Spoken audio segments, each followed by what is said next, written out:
ಕಾಂಗ್ರೆಸ್ನಲ್ಲೂ ಕೂಡ ಸಣ್ಣ ಅಸಮಾಧಾನ ಇದೆ. ಡಿಸಿಎಂ ಬಗ್ಗೆ ಸಚಿವ ಕೆಎನ್ ರಾಜಣ್ಣ ಆಡಿರೋ ಮಾತುಗಳಿಗೆ ಪಕ್ಷ ಡ್ಯಾಮೇಜ್ ಆಗ್ತಾ ಇದೆ ಅಂತ ಶಾಸಕ ಆನಂದ್ ಅವರು ಹೇಳಿಕೆ ಕೊಟ್ಟರು. ಇದಕ್ಕೆ ರಾಜಣ್ಣ ಅವರು ಕೂಲ್ ಆಗಿ ಉತ್ತರವನ್ನ ಕೊಟ್ಟಿದ್ದಾರೆ. ಬಿಜೆಪಿಯಲ್ಲಿ ಇರುವಷ್ಟು ಗೊಂದಲ ನಮ್ಮನಿಲ್ಲಪ್ಪ ಅಂತ ಚೆಲುವರಾಯಸ್ವಾಮಿ ಅವರ ಹೇಳಿಕೆ. ಆಯ್ತಾಯ್ತು, ಅವ್ರು ಹೇಳ್ಕೊಳ್ಳಿ, ನಾವೇನು ಮಾಡೋಕ್ಕಾಗಲ್ಲ. ಅವ್ರ ಪಕ್ಷಕ್ಕೂ ಮಾತಾಡಂಗಿಲ್ಲ. ನಾವು ಅಧಿಕಾರದಲ್ಲಿದ್ದಾರೆ, ಅವ್ರು ಏನು ಬೇಕಾದ್ರೂ ಮಾಡ್ಕೊಂಡು ಹೋಗ್ತಾರೆ, ಅವ್ರ ಇಷ್ಟ. ಅಧಿಕಾರದಲ್ಲಿ ಇಲ್ಲದೆ ಇದ್ದವ್ರು ಏನೇನೋ ಮಾಡ್ತಿರ್ಬೇಕಾರೆ ಅಧಿಕಾರದಲ್ಲಿ ಇದ್ದವ್ರು ಏನಾದರೂ ಮಾಡೋದ್ರಲ್ಲಿ ತಪ್ಪಿದೆಯಾ? ಅವ್ರಿಗಿನ್ ಸ್ವಲ್ಪ ಏನೂ ತಪ್ಪಿಲ್ಲ. ಮಾಡ್ಕೊಳ್ಳಿ ಫೈಟಿಂಗ್. ನೀವು ಬಿಜೆಪಿನಲ್ಲಿ ಗ್ಯಾಸ್ ಸಿಲಿಂಡರ್ ಬ್ಲಾಸ್ಟ್ ಆಗಿದೆ. ಕಾಂಗ್ರೆಸ್ಸಲ್ಲಿ ದೇವ್ರಿಗೆ ಹಚ್ಚಿದ ದೀಪಕ್ಕೆ ಬೆಂಕಿ ಹಚ್ಕೊಂಡ್ಬಿಟ್ಟಿದೆ.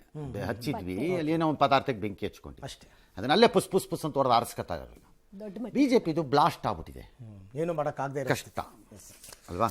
ಮತ್ತು ಕಾಂಗ್ರೆಸ್ಸಲ್ಲಿ ಸಾಲ್ವ್ ಆಗುತ್ತೆ. ಸ್ವಲ್ಪ ಬಿ ಜೆ ಪಿಯವ್ರದ್ದು ಪ್ರಾಬ್ಲಮ್ ಇರ್ಬೋದು, ಗೊತ್ತಿಲ್ಲ ನನಗೆ. ಯಾಕೆ ಹೇಳಿ? ಕಾಂಗ್ರೆಸ್ಸಲ್ಲಿ ಅಲ್ಟಿಮೇಟ್ಲಿ ಎಲ್ಲವೂ ಹೋಗಿ ಗರ್ಭಗುಡಿಗೆ ಸಲ್ಲಬೇಕು. ಗರ್ಭಗುಡಿ ಡೆಲ್ಲಿಲಿದೆ. ರಾಹುಲ್ ಗಾಂಧಿ ರಾಜಮಹಾರಾಜರ ಕಾಲದ ಗುಲಾಮಗಿರಿಯನ್ನು ಮಾತಾಡ್ತಿದ್ದಾರೆ. ಆಧುನಿಕ ಮಹಾರಾಜರಾಗಿ ನಿಮ್ಮ ತಂದೆ, ನಿಮ್ಮಮ್ಮ, ನಿಮ್ಮ ಮುತ್ತಜ್ಜ ಅವ್ರದ ಗುಲಾಮಗಿರಿಯ ಬಗ್ಗೆಯೂ ಆಕ್ಷೇಪ ಇದೆ ರಾಜಕಾರಣದಲ್ಲಿ. ಖಂಡಿತ ಇದೆ ಅಂತ ಹೇಳ್ಬೇಕು ನಾವು. ಎಸ್, ಸ್ಯಾಟಲೈಟ್ ಡಾಕಿಂಗ್ ಮೂಲಕ 2025 ಯಶಸ್ವಿಯಾಗಿ ಆರಂಭಿಸಿದ್ದ ಇಸ್ರೋ ಇದೀಗ ಹೊಸ ಮೈಲಿಗಲ್ಲಿಗೆ ಸಜ್ಜಾಗಿದೆ. ಆಂಧ್ರದ ಶ್ರೀಹರಿಕೋಟದ ಸತೀಶ್ ಧವನ್ ಸ್ಪೇಸ್ ಸೆಂಟರ್ನಲ್ಲಿ 100ನೇ ಪ್ರಯೋಗಕ್ಕೆ ಕೌಂಟ್ ಡೌನ್ ಶುರುವಾಗಿದೆ. ನಾಳೆ ಬೆಳಗ್ಗೆ 6:23ಕ್ಕೆ. 100ರಲ್ಲಿ 99 ಸರಿ, 99 ಅಂತೆ ಫೇಲ್ಯೂರ್ ಅವ್ರದ್ದು. 90 ಸರ್. ಸೂಪರ್ ಇಂಟೆಲಿಜೆಂಟ್ ವಿದ್ಯಾರ್ಥಿ ಇದು. 100ರಲ್ಲಿ 99 ಅಂದರೆ 9 ಫೇಲ್ಯೂರು. ಅಮೇಝಿಂಗ್. ಎಸ್, ಇನ್ನು ಪ್ರಧಾನಿ ಮೋದಿ ಶೀಘ್ರವೇ ಅಮೆರಿಕ ಪ್ರವಾಸ ಕೈಗೊಳ್ಳಲಿದ್ದಾರೆ. ಫೆಬ್ರವರಿಯಲ್ಲಿ ಮೋದಿ ಶ್ವೇತಭವನಕ್ಕೆ ಬರುವ ಅವಕಾಶಗಳಿವೆ ಅಂತ ಖುದ್ದು ಅಮೆರಿಕ ಅಧ್ಯಕ್ಷ ಟ್ರಂಪ್ ಹೇಳಿದ್ದಾರೆ. ಇನ್ನು ನಿನ್ನೆಯಷ್ಟೇ ಪ್ರಧಾನಿ ಮೋದಿ ಜೊತೆ ಟ್ರಂಪ್ ಸುದೀರ್ಘವಾಗಿ ಫೋನ್ನಲ್ಲಿ ಮಾತನಾಡಿದ್ದಾರೆ. ಈ ವೇಳೆ ಭಾರತದ ಅಕ್ರಮ ವಲಸಿಗರನ್ನ ಕಾನೂನು ಪ್ರಕಾರ ಸ್ವದೇಶಕ್ಕೆ ಕರೆಸಿಕೊಳ್ಳುವ ಕೆಲಸವನ್ನ ಮೋದಿ ಸರ್ಕಾರ ಮಾಡುತ್ತೆ ಎಂಬ ವಿಶ್ವಾಸವನ್ನು ಟ್ರಂಪ್ ವ್ಯಕ್ತಪಡಿಸಿದ್ದಾರೆ. ಇದುವರೆಗೂ 4,000ಕ್ಕೂ ಹೆಚ್ಚು ಅಕ್ರಮ ವಲಸಿಗರನ್ನ ಅಮೆರಿಕ ಹೊರಹಾಕಿದೆ. ಇದೇ ವೇಳೆ ಅಮೆರಿಕಾಗೆ ಹಾನಿ ಮಾಡುವ ದೇಶಗಳ ಮೇಲೆ ಹೆಚ್ಚು ಸುಂಕ ವಿಧಿಸ್ತೀವಿ ಅಂತ ಟ್ರಂಪ್ ಎಚ್ಚರಿಸಿದ್ದಾರೆ. ಆಯ್ತು, ಹಾಕಳಿ, ನಮ್ಮ ಕೈಲಿದ್ರೆ ನಾವು ಹಾಕತ್ತೀವಿ. ಭಾರತದ ನಿಲುವು ಬಹಳ ಕ್ಲಿಯರ್ ಇದೆಯಪ್ಪ. ಸ್ಯಾಮ್ ಪಿತ್ತೋಡ್ರ ಅಂತ ಯೂಸ್ಲೆಸ್ ಫೆಲೋನ್ ಕೇಳ್ಕೊಂಡು ಕೂರಕ್ಕಾಗಲ್ಲ ದೇಶ ನಡ್ಸಕ್ಕೆ. ಇಲ್ಲಿ ಅಕ್ರಮ ವಲಸಿಗರು ಬಂದರೆ ಬರಲಿ ಬಿಡಿ, ಸ್ವಲ್ಪ ಕಷ್ಟ ಆದ್ರೂ ನಿಮ್ಮ ಮನೆ ಅಮೆರಿಕ ಬಾಗಲ್ ತೆಗೆದ್ಬಿಟ್ಟು ಇಟ್ಕೊಳ್ಳಯ್ಯ, ಯಾವನಯ್ಯ ಬೇಡ ಅಂದವನು. ಎಂತೆಂಥ ಹುಚ್ಚರನ್ನ ಇಟ್ಕೊಂಡಿದ್ದೀರಪ್ಪ ನೀವು ಕಾಂಗ್ರೆಸ್ನವರು. ಅಯ್ಯಯ್ಯಪ್ಪ, ಒಬ್ಬೊಬ್ಬರದ್ದು ಸ್ಟೇಟ್ಮೆಂಟ್. ಅಯ್ಯೋ, ಸಾಕಾಗೋಗಿದೆಯಪ್ಪ ನಮಗೆ ನಿಮ್ಮ ಸವಾಸಗಳು. ಏನು ಬಿಡ್ತಾ ಇರೋದು ರೈಲುಗಳನ್ನು ಸುಮ್ಮನೆ.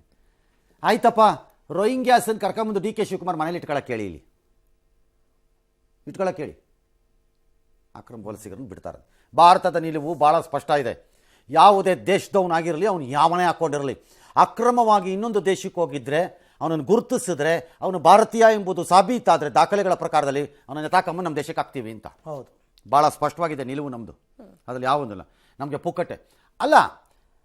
ಅಲ್ಲೆಲ್ಲೋ ಸಿರಿಯಾಲ್ ಗಲಾಟೆ ಅಂತೆ, ಅಲ್ಲೆಲ್ಲೋ ಹೈಟಿನಲ್ಲಿ ಗಲಾಟೆ ಅಂತೆ, ಅಲ್ಲೆಲ್ಲೋ ಅಲ್ಜೀರಿಯಾಲ್ ಗಲಾಟೆ, ಅಲ್ಲೆಲ್ಲೋ ಗಲಾಟೆ ಅಂತೆ, ಎಲ್ಲೆಲ್ಲೋ ಗಲಾಟೆ ಮಾಡ್ಕೊಳ್ಳೋದಂತೆ, ಅಲ್ಲೆಲ್ಲೋ ಮೆಕ್ಸಿಕೋ ಗಲಾಟೆ ಅಂತೆ, ಅಲ್ಲೆಲ್ಲೋ ಎಲ್ ಸೆಲ್ವಡಾರ್ ಗಲಾಟೆ ಅಂತೆ, ಅಲ್ಲೆಲ್ಲೋ ಪೊರ್ಟೊರಿಕೋಲ್ ಗಲಾಟೆ, ಎಲ್ಲೆಲ್ಲೋ ಗಲಾಟೆ ಮಾಡ್ಕೊಂಡು ಎಲ್ಲರಿಗೂ ಅಮೆರಿಕಕ್ಕೆ ಹೋಗ್ಬೇಕು ವಾಕಿಂಗ್ ಮಾಡ್ಕೊಂಡು ಅಂತ ಯಾಕೆ ಅನ್ಸತ್ತೋ?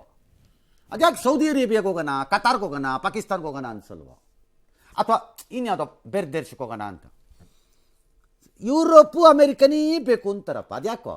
ಈ ನಮ್ಮ ಕಡೆ ನೋಡ್ರಪ್ಪ, ಚೈನಾ ಕಡೆ ನಡ್ಕೊಂಡೇ ಹೋಗಲ್ಲಪ್ಪ ಯಾವನೂ. ನಮ್ಮ ಕಡೆಗೇ ನಡ್ಕೊಂಬರ್ತಾನೆ. ಸಂಪಿತೋಡ್ರ ಕರೆಕ್ಟಾಗಿ ಉತ್ತರ ಕೊಡ್ರಪ್ಪ ಇದಕ್ಕೆ. ಅದಕ್ಕೆ ಚೈನಾ ಕಡೆ ನಡ್ಕೊಂಡು ಹೋಗಲ್ವೋ? ಅದಕ್ಕೆ ಪಾಕಿಸ್ತಾನ ಕಡೆಗೆ ಹಂಗೇ ನಡ್ಕೊಂಡು ಹೋಗಲ್ವೋ? ಅದಕ್ಕೆ ಇಂಡಿಯಾ ಕಡೆಗೇ ನಡ್ಕೊಂಬರ್ಬೇಕು ಈ ಬಾಂಗ್ಲಾದೇಶದವ್ರಿಗೆ, ರೋಹಿಂಗ್ಯಾಸ್ಗೆ, ಇವ್ರಿಗೆಲ್ಲ. ಇದಕ್ಕೆ ಏನು ಪುಕ್ಕಟ್ಟೆ ಗೋಮಾಳ ಬಂದು ಮೇಯ್ಕೊಂಡು ಹೋಗ್ಬಿಡೋಕ್ಕೆ? ಬದುಕು ಚೆನ್ನಾಗಿರುತ್ತೆ. ಏನ ಬದುಕೋದಕ್ಕೆ ಚೆನ್ನಾಗಿರುತ್ತೆ. ಅದೇ ನಿಮ್ಮನೇಲಿ ಬಡದಾಡ್ಕೊಬಿಡೋದು, ಅಪ್ಪ ಅಮ್ಮ ಜಗಳ ಆಡ್ಬಿಡೋದು, ಮಕ್ಕಳು ಪಕ್ಕದ ಮನೆ ಫಾದರ್ ಆ್ಯಂಡ್ ವೈಫ್ ಎಷ್ಟು ಚೆನ್ನಾಗಿದ್ದಾರಲ್ಲ ಅವ್ರ ಹಸ್ಬೆಂಡ್ ಆ್ಯಂಡ್ ವೈಫ್ ಅಂತ ಅವ್ರ ಮನೆಗೆ ಹೋಗ್ಬಿಡೋದಂತೆ. ಅದೇಂಗೆ? ನಿಮ್ಮನ್ನು ಬಡ್ದಾಡ್ಕೊಂಡು ನಾವೇ ಹೇಳಿದ್ವಾ? ಸಿರಿಯಾಲ್ ಬಡ್ದಾಡ್ಕೊ ಅಂತ ನಾವೇ ಹೇಳಿದ್ವಾ? ಇರಾನ್ನವ್ರು ಬಡ್ದಾಡ್ಕೊಳ್ಳಿ ಅಂತ ನಾವೇ ಹೇಳಿದ್ವಾ? ಪಾಕಿಸ್ತಾನದವ್ರು ತಾಲಿಬಾನ್ ಜೊತೆ ಬಡ್ದಾಡ್ಕೊಂಡು ನಾವೇ ಹೇಳಿದ್ವಾ? ಹಾಂ, ಗಾಜಾನಲ್ಲಿ ಬಾಯಿ ಮುಚ್ಕೊಂಡು ಕೂತಿದ್ದವರು ಬೆಳಗಿನ ಜಾವದಲ್ಲಿ ಹೋಗಿ ಆ ಇಸ್ರೇಲ್ ಮೇಲೆ ಮಾಡಬಾರ್ದನ್ನೆಲ್ಲ ಮಾಡಬನ್ನಿ ಅಂತ ಯಾವನಾರು ಹೇಳಿದ್ನ? ಈಗಂದ್ರೆ ಈಗ ಅಯ್ಯೋ ಅಂತ ಮಾಡಕ್ಕೆ ಯಾಕಪ್ಪ ಹೋದೆ? ಈಗ ಹೆಂಗಾಗೋಗ್ಬಿಟ್ಟಿದೆ ಅಂದರೆ ಕಲಿಯುಗದಲ್ಲಿ ಅಕ್ರಮವಾಗಿ ಬಂದವನಿಗೆ ಕಣ್ಣೀರು ಹಾಕ್ತಾರಂತೆ ಜನ. ಹೌದು. ಆಹಾ ಏನ್ ದೇಶ ಕಳೆಯ ಅದಾದ ಅಮೆರಿಕಲ್ಲಿ ಯಾರೋ ಸಿಂಗರ್ ಅಂತೆ ಅವಳು ಮೇಡಮ್ ಕಣ್ಣೀರಾಗ್ತಿದ್ದಾಳಂತೆ. ಅಕ್ರಮವಾಗಿ ಬಂದವ್ರಿಗೆ ಕಣ್ಣೀರು. ಚೆನ್ನಾಗಿ ನಿಮ್ಮಲ್ಲೇ ಇಟ್ಕೊಳಮ್ಮ. ಎಸ್, ವಿಶ್ವದ ಯುವಜನತೆಯ ನೆಚ್ಚಿನ British rock band cold play ಈಗ ಭಾರತದಲ್ಲೂ ಸದ್ದು ಮಾಡ್ತಾ ಇದೆ. ಮುಂಬೈ, ಅಹಮದಾಬಾದ್ನಲ್ಲೆಲ್ಲ ಕನ್ಸರ್ಟ್ಗಳ ವಿಡಿಯೋಗಳು ಈಗ ಸಾಕಷ್ಟು ವೈರಲ್ ಆಗಿದೆ. ಪ್ರಧಾನಿ ಮೋದಿಯವರು ಕೂಡ ಇದ್ರ ಬಗ್ಗೆ ಒಳ್ಳೆ ಮಾತುಗಳನ್ನ ಆಡಿದ್ದಾರೆ. ಇಂಥ ವಿಶೇಷ ಸ್ಪಂದನೆ ಸಿಗ್ತಿರೋದಕ್ಕೆ ಮೋದಿ ಖುಷಿ ವ್ಯಕ್ತಪಡಿಸ್ತಾ ಇದ್ದಾರೆ. ಕಾನ್ಸರ್ಟ್ ಅವ್ರು ಹೇಳ್ತಿರೋದು ಅಹಮದಾಬಾದ್ ಮುಂಬೈಯಲ್ಲೆಲ್ಲ ಮಾಡಿದ್ರಲ್ಲ, ನೋಡ್ರಿ ಪ್ರೈಮ್ ಮಿನಿಸ್ಟರ್ ಇದನ್ನ ಬಿಸ್ನೆಸ್ ಆಗಿ ನೋಡ್ತಿದ್ದಾರೆ. ಹೇಳಲ್ವಾ ಗುಜರಾತ್ನವರು ಅಂತ ಬಿಸ್ನೆಸ್. ಅವ್ರು ಹೇಳ್ತಿರೋದು ಈ ಕಾನ್ಸರ್ಟ್ಗಳು ಇಟ್ ವಿಲ್ ಜನರೇಟ್ ಎನಾರ್ಮಸ್ ಬಿಸ್ನೆಸ್ಗಳನ್ನ, ಜಾಬನ್ನ. ಎಲ್ಲ ರಾಜ್ಯಗಳಲ್ಲೂ ಖಾಸಗಿ ವಲಯದವರು ಈ ಥರದ ಲೈವ್ ಕಾನ್ಸರ್ಟ್ಸ್ ಅನ್ನು ಮಾಡೋದಕ್ಕೆ ಇನ್ಫ್ರಾಸ್ಟ್ರಕ್ಚರ್, ಮೂಲಭೂತ ಸೌಕರ್ಯವನ್ನು ಬೆಳೆಸ್ಕೋಬೇಕು ನೀವು ಅಂತ ಹೇಳ್ತಿದ್ದಾರೆ.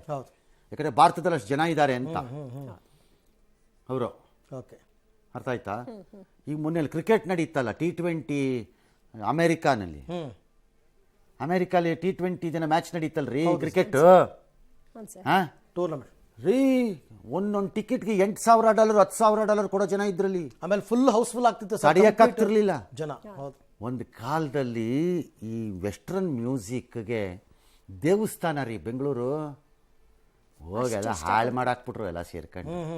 ಅದು ಮಾಡಬೇಡ ಇದು ಮಾಡಬೇಡ ಆ ರೆಸ್ಟ್ರಿಕ್ಷನ್ ಮಾಡಿ ಎಲ್ಲ ಹಾಳು ಮಾಡಿಬಿಟ್ರು. ಏನು ಗೊತ್ತಾ, ಬೆಂಗಳೂರಿಗೆ ಫ್ಲೈಟ್ ಜಾಗ ಸಿಗ್ತಿರ್ಲಿಲ್ಲ. ಎಲ್ಲ ಫಾರಿನ್ ಬ್ರಾಂಡ್ಗಳು ಬೆಂಗಳೂರಲ್ಲೇ ಬಂದು ಡೈಟ್ ಡಮ್ ಡಮ್ ಡಮ್ ಅನ್ನೋರು. ಈಗ ಅದು ಮಾಯ ಹೋಗೇ ಬಿಡ್ತು. ಎಂಥ ಬಿಸ್ನೆಸ್ಸು. ಹರಿ ವಿರಾಮ. ಚೀನಾದ ಸ್ಟಾರ್ಟ್ಅಪ್ ಕಂಪನಿ ಡೀಪ್ಸೀಕ್ ಮೊದಲ ದಿನವೇ ಕೃತಕ ಬುದ್ಧಿಮತ್ತೆ ರಂಗದಲ್ಲಿ ಸಂಚಲನವನ್ನು ಮೂಡಿಸಿತ್ತು. ಅಮೆರಿಕ ಷೇರುಪೇಟೆ ಶೇಕ್ ಆಗಿತ್ತು. 51 ಕೋಟಿ ವೆಚ್ಚದಲ್ಲಿ ತಯಾರಾದ ಡೀಪ್ಸೀಕ್ ಎನ್ವಿಡಿಯಾ ಕಂಪನಿಗೆ ಒಂದೇ ದಿನದಲ್ಲಿ 51 ಲಕ್ಷ ಕೋಟಿ ರೂಪಾಯಿ ನಷ್ಟ ತಂದೊಡ್ಡಿದೆ. ಈ ಬೆನ್ನೆಲ್ಲ ಡೀಪ್ಸೀಕ್ ಮೇಲೆ ತೀವ್ರ ಸ್ವರೂಪದ ಸೈಬರ್ ದಾಳಿ ಆಗಿದೆ. ಇದರಿಂದ ಹೊಸ ಯೂಸರ್ಗಳಿಗೆ ನೋಂದಣಿ ಮಾಡ್ಕೊಳ್ಳೋದಕ್ಕಾಗ್ತಿಲ್ಲ ಅಂತ ಡೀಪ್ಸೀಕ್ ತಿಳಿಸಿದೆ. ಡೀಪ್ಸೀಕ್ ಸಂಸ್ಥೆ ಇತ್ತೀಚೆಗೆ R1 ಹೆಸರಲ್ಲಿ AI ಮಾಡೆಲ್ ಅನ್ನು ಅನಾವರಣ ಮಾಡಿತ್ತು. ಇದು ಸಂಪೂರ್ಣ ಉಚಿತವಾದ ಕಾರಣ ಏಕ್ದಮ್ ಟಾಕ್ ಆಫ್ ದಿ ಟೌನ್ ಆಗಿ ಬದಲಾಗಿತ್ತು. ಡೀಪ್ಸೀಕ್ ಸಖತ್ತಾಗಿದೆ ಅಂತ ಓಪನ್ ಎಐನ CEO ಮೆಚ್ಚುಗೆ ವ್ಯಕ್ತಪಡಿಸಿದರು. ಆದರೆ ಈ ಅರುಣಾಚಲ ಪ್ರದೇಶದ ಬಗ್ಗೆ ಡೀಪ್ಸೀಕ್ನ ಪ್ರಶ್ನೆ ಮಾಡಿದ್ರೆ ಇದು ನನ್ನ ವ್ಯಾಪ್ತಿಗೆ ಬರಲ್ಲ ಅಂತ ಬಹಳ ಜಾಣ್ಮೆಯಿಂದ ಉತ್ತರಿಸಿದೆ. ಭಾರತದ ಮೀನುಗಾರರ ಮೇಲೆ ಲಂಕಾ ನೌಕಾಪಡೆ ಗುಂಡು ಹಾರಿಸಿದ್ದನ್ನು ವಿದೇಶಾಂಗ ಇಲಾಖೆ ಖಂಡಿಸಿದೆ. ಲಂಕಾ ತೀರದ ಡೈಫ್ಟ್ ದ್ವೀಪದ ಬಳಿ 13 ಭಾರತೀಯರ ಮೀನುಗಾರರನ್ನ ಲಂಕಾ ನೌಕಾಪಡೆ ತಡೆದಿತ್ತು. ಬಂಧಿಸುವ ವೇಳೆ ಕೆಲವರು ತಪ್ಪಿಸ್ಕೊಳ್ಳೋಕೆ ನೋಡಿದ್ರು, ಆಗ ಗುಂಡು ಹಾರಿಸಿದ್ರು. ಈ ಸಂದರ್ಭದಲ್ಲಿ 2 ಮೀನುಗಾರರಿಗೆ ಗಂಭೀರ ಸ್ವರೂಪದ ಗಾಯವಾಗಿದೆ, 3 ಸಣ್ಣ ಪುಟ್ಟ ಗಾಯ ಆಗಿದೆ. ಉಳಿದವರನ್ನ ಲಂಕಾ ಸೇನೆ ಬಂಧಿಸಿದೆ. ಇದನ್ನ ಖಂಡಿಸಿದ ಭಾರತ ಲಂಕಾ ರಾಯಭಾರಿಗೆ ಸಮನ್ಸ್ ಜಾರಿ ಮಾಡಿದೆ. ಕೊಲಂಬೋದಲ್ಲಿರುವ ಭಾರತ ಹೈಕಮಿಷನ್ ಸಹ ಈ ವಿಚಾರವನ್ನು ಲಂಕಾ ವಿದೇಶಾಂಗ ಇಲಾಖೆ ಮುಂದೆ ಪ್ರಸ್ತಾಪಿಸಿ ಪ್ರತಿಭಟಿಸಿದೆ. ಇನ್ನು ಇಸ್ರೇಲ್ ಮತ್ತು ಹಮಾಸ್ ಮಧ್ಯೆ ಏರ್ಪಟ್ಟ ಕದನ ವಿರಾಮದ ಮೊದಲ ಹಂತ ಈಗ ಸಾಂಗವಾಗಿ ನಡೀತಾ ಇದೆ. ಒಪ್ಪಂದದ ಪ್ರಕಾರ ನಿನ್ನೆ ಇಸ್ರೇಲ್ ಪಡೆಗಳು ನೆಟ್ಜರಿಮ್ ಕಾರಿಡಾರ್ ಓಪನ್ ಮಾಡಿದ್ದಾರೆ. ಪರಿಣಾಮ ಇಷ್ಟು ದಿನ ದಕ್ಷಿಣ ಗಾಜಾದಲ್ಲಿ ಆಶ್ರಯ ಪಡೆದಿದ್ದ ಉತ್ತರ ಗಾಜಾದ ಲಕ್ಷಾಂತರ ಮಂದಿ ತಮ್ಮ ಸ್ವಸ್ಥಳಕ್ಕೆ ಹೆಜ್ಜೆ ಹಾಕಿದ್ದಾರೆ. ಬಹುತೇಕರು ಕಾಲ್ನಡಿಗೆಯಲ್ಲಿ, ಕೆಲವರು ಕಾರುಗಳಲ್ಲಿ, ಇತರೆ ವಾಹನಗಳಲ್ಲಿ ತಮ್ಮ ಊರಿನತ್ತ ಹೊರಟಿದ್ದಾರೆ. ಆದರೆ ತಮ್ಮ ಸ್ವಸ್ಥಳಗಳಲ್ಲಿ ಮನೆ ಇದೆಯೋ ಇಲ್ವೋ, ಇದ್ರೆ ಅದರ ಪರಿಸ್ಥಿತಿ ಏನು ಅನ್ನೋದನ್ನು ಊಹಿಸಿಕೊಳ್ಳೋದಕ್ಕೆ ಉತ್ತರ ಗಾಜಾ ಮಂದಿಗೆ ಆಗ್ತಾ ಇಲ್ಲ. ಈ ಮಹಾಪಯಣದ ದೃಶ್ಯಗಳು ಸೋಷಿಯಲ್ ಮೀಡಿಯಾದಲ್ಲಿ ವೈರಲ್ ಆಗಿದೆ. ಇಸ್ರೇಲ್ ಭೀಕರ ದಾಳಿಗಳ ಕಾರಣ ಉತ್ತರ ಗಾಜಾ ಹೆಚ್ಚು ಕಡಿಮೆ ಸ್ಮಶಾನವಾಗ್ಬಿಟ್ಟಿದೆ. ಕಾಪಿರೈಟ್ ಪ್ರಕರಣದಲ್ಲಿ ನಟಿ ನಯನತಾರಾಗೆ ಹಿನ್ನಡೆಯಾಗಿದೆ. ಕಾನೂನು ಸಮರದಲ್ಲಿ ನಟ ಧನುಷ್ಗೆ ಆರಂಭಿಕ ಗೆಲುವು ಸಿಕ್ಕಿದೆ. ನೆಟ್ಫ್ಲಿಕ್ಸ್ ಸಂಸ್ಥೆ ಸಲ್ಲಿಸಿದ ಅರ್ಜಿಯನ್ನ ಮದ್ರಾಸ್ ಹೈಕೋರ್ಟ್ ವಜಾ ಮಾಡಿದೆ. ಧನುಷ್ ಸಲ್ಲಿಸಿದ್ದ ಹಕ್ಕುಸ್ವಾಮ್ಯ ಮೊಕದ್ದಮೆಯನ್ನ ತಿರಸ್ಕರಿಸುವಂತೆ ನೆಟ್ಫ್ಲಿಕ್ಸ್ ಇಂಡಿಯಾ ಸಂಸ್ಥೆ ಕೋರ್ಟ್ ಮೆಟ್ಟಿಲೇರಿತ್ತು. ಧನುಷ್ ಅನುಮತಿ ಪಡೆಯದೆ ನಯನತಾರಾ ಮದುವೆಯ ಸಾಕ್ಷ್ಯಚಿತ್ರದಲ್ಲಿ ನಾನುಮ್ ರೌಡಿಧಾನ್ ಚಿತ್ರದ ಕೆಲ ಸೆಕೆಂಡ್ಗಳನ್ನಷ್ಟು ದೃಶ್ಯಗಳನ್ನು ಬಳಕೆ ಮಾಡಿಕೊಂಡಿದ್ರು.